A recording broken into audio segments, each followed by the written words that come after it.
Invocação. Sem consciência da realidade, a realidade pode existir? Porque esta consciência, realidade, livre de pensamentos, como é, reside no coração, existindo como fonte de todos os pensamentos. É chamada de coração. Como contemplá-la? Ser como é o coração. Isso é contemplação.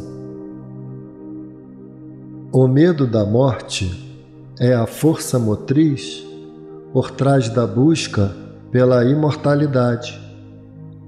Aqueles que têm um medo infinito da morte devem refugiar-se aos pés do Senhor Supremo, que é sem nascimento e morte. O pensamento da morte pode ocorrer àqueles que destruíram seu eu e meu e se tornaram imortais? Os 40 versos começam aqui. Para entender o que quis dizer Bhagavan, temos que usar a chave que ele nos fornece na invocação.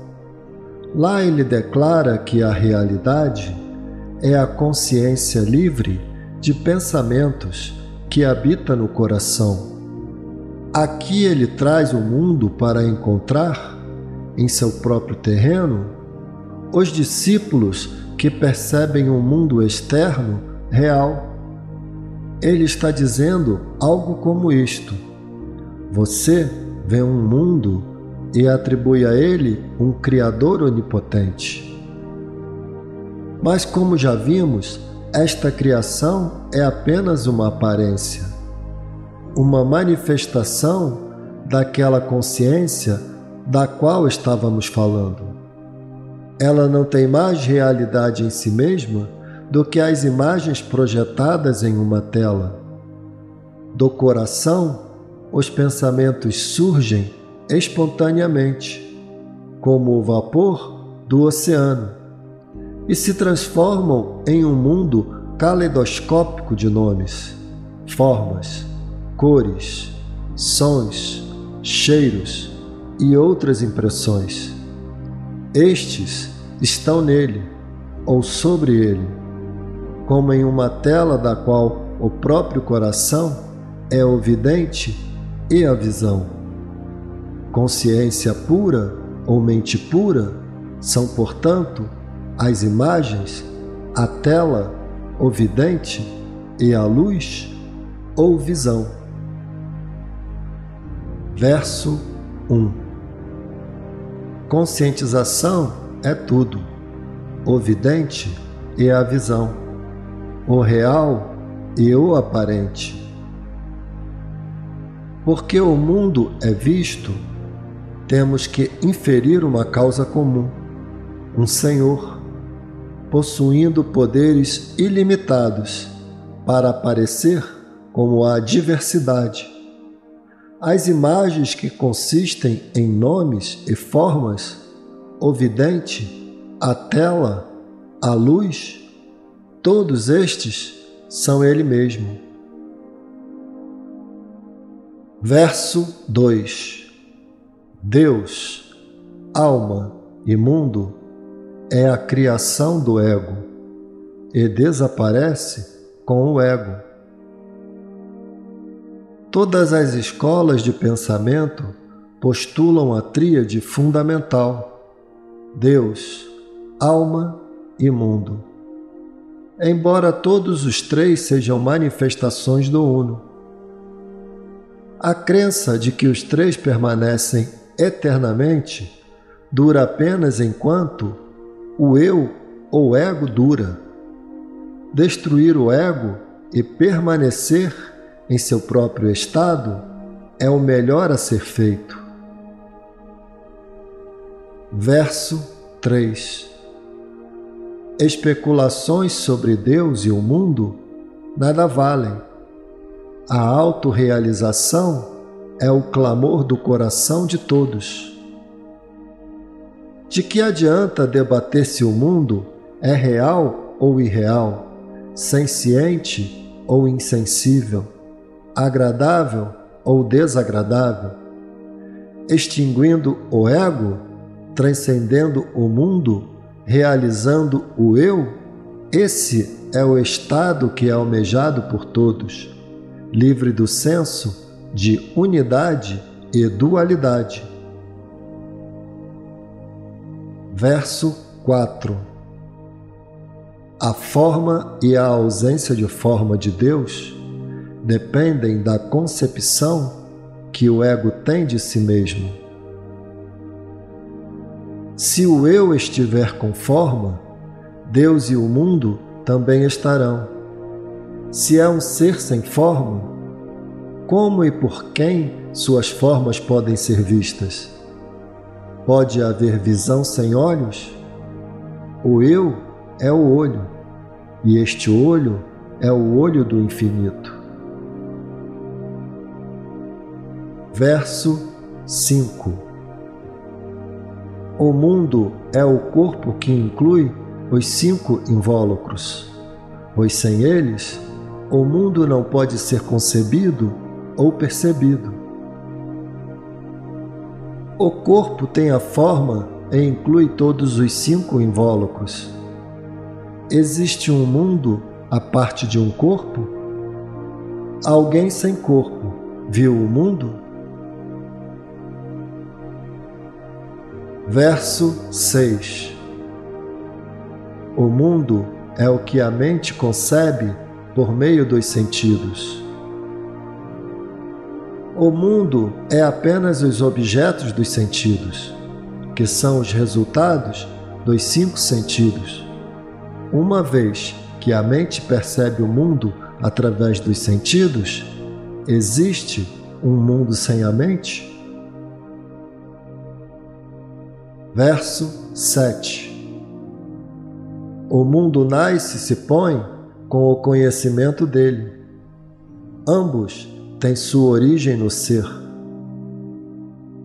Embora o mundo e a consciência dele surjam e se ponham juntos, é pela consciência que o mundo é conhecido. A fonte da qual ambos surgem e na qual ambos se põem sempre brilha sem ela mesma nascer ou se pôr. Só isso é real. Verso 8.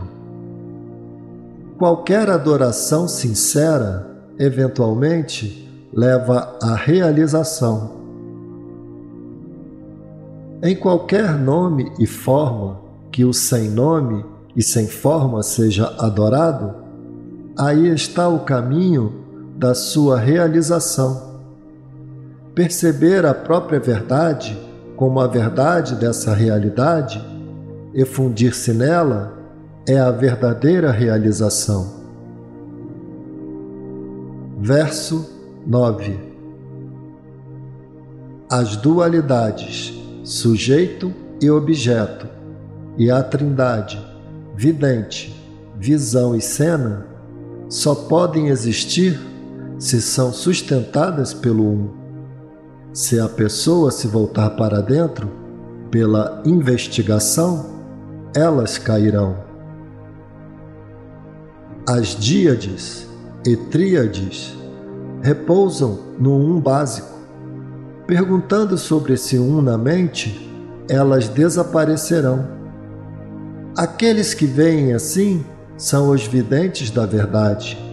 Eles permanecem sem dúvidas. Verso 10. Conhecimento e ignorância estão interrelacionados. O conhecimento real surge indagando: para quem ocorre a ignorância e o conhecimento? Conhecimento comum e ignorância estão sempre juntos. Assim como a ignorância anda junto com o conhecimento. Um não existe sem o outro. indagando a quem surge esse conhecimento e essa ignorância, se achará a sua causa raiz, o Self. Esse é o conhecimento verdadeiro. Verso 11. Não buscar o eu, que é a fonte do conhecimento e da ignorância, é a verdadeira ignorância. Não é a própria ignorância conhecer tudo, exceto o eu onisciente? Quando o último, o substrato, tanto do conhecimento quanto da ignorância, é conhecido, o conhecimento e a ignorância desaparecem. Verso 12. O verdadeiro conhecimento é autoexplicativo, não é nem conhecimento, nem ignorância. O verdadeiro conhecimento não é conhecimento nem ignorância. Conhecimento objetivo não é conhecimento verdadeiro, porque o eu brilha sem mais nada para saber ou tornar a ser, não tendo um segundo para saber ou ser conhecido, é o conhecimento supremo, não o nada nem o vazio. Verso 13. O conhecimento da diversidade é ignorância, mas não está separado do ser. Como as várias formas de ornamentos não estão separados do ouro.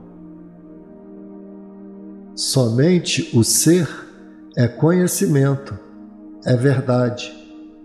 Conhecimento da diversidade é ignorância, é falso conhecimento. No entanto, a ignorância não está separada do ser, que é conhecimento. Os ornamentos são diferentes do ouro, que é real? Verso 14. Vocês e eles existem quando o eu existe. Se a raiz do eu é encontrada, o uno, vocês e eles irão brilhar como uno. Ao se investigar a natureza do eu, o uno é encontrado. Com ele, você e eles perecem. O estado resultante, que brilha como ser absoluto, é o estado natural de cada um. Verso 15. Passado e futuro só são o presente quando eles ocorrem. Portanto, apenas o presente existe. No presente estão o passado e o futuro. Eles também são o presente em seus tempos. Assim, só o presente existe. Ignorar o presente e buscar conhecer o passado e o futuro é como tentar contar sem a unidade inicial.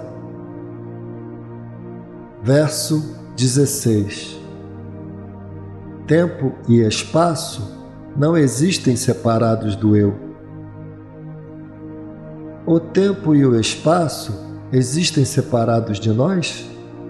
Se somos o corpo, é lógico que somos afetados pelo tempo e pelo espaço. Mas nós somos realmente o corpo? Nós somos o mesmo, imutáveis, agora, então e para sempre? Portanto, somos seres atemporais, além de tempo e espaço. Verso 17. Para aqueles que não realizaram Deus, o eu é confinado ao próprio corpo, mas para aquele que realizou, ele é ilimitado. Para aqueles que não realizaram o eu dentro do próprio corpo, o corpo é limitado ao espaço que o corpo ocupa. Mas para aqueles que já realizaram Deus, o eu brilha sem limites, Essa é a diferença dos dois. Verso 18.